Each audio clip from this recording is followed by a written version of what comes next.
4 teenagers were swept into a swollen stream this morning in Kalihi, and that set off a frantic rescue effort. KITV4's Catherine Cruz has their harrowing story. The flash flood warning was for good reason. Calls for help came from a popular swimming spot known as ice ponds. Emergency crews staged at various points along Kalihi Stream, fearing the worst and watching for an opportunity to assist. All they knew was that a group of teens was swept away in the currents. We have gone all the way down to the abandoned Burmeister house from the ice pond topside.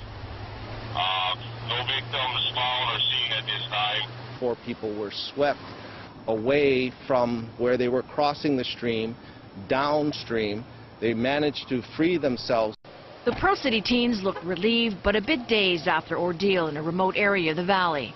Working with EMS and police to try and sort out where these people were, how many of them were there, were they all accounted for. Very chaotic and confusing.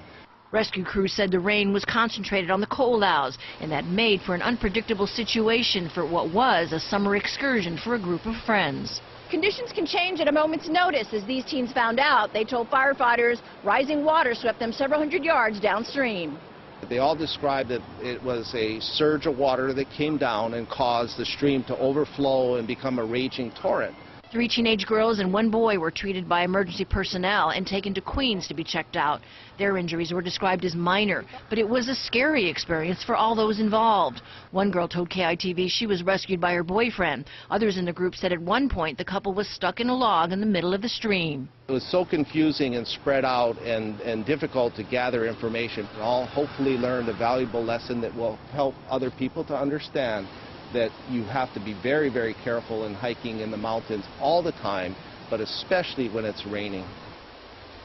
Now, the fire department underscored that a flash flood is just that. It all happens in a flash.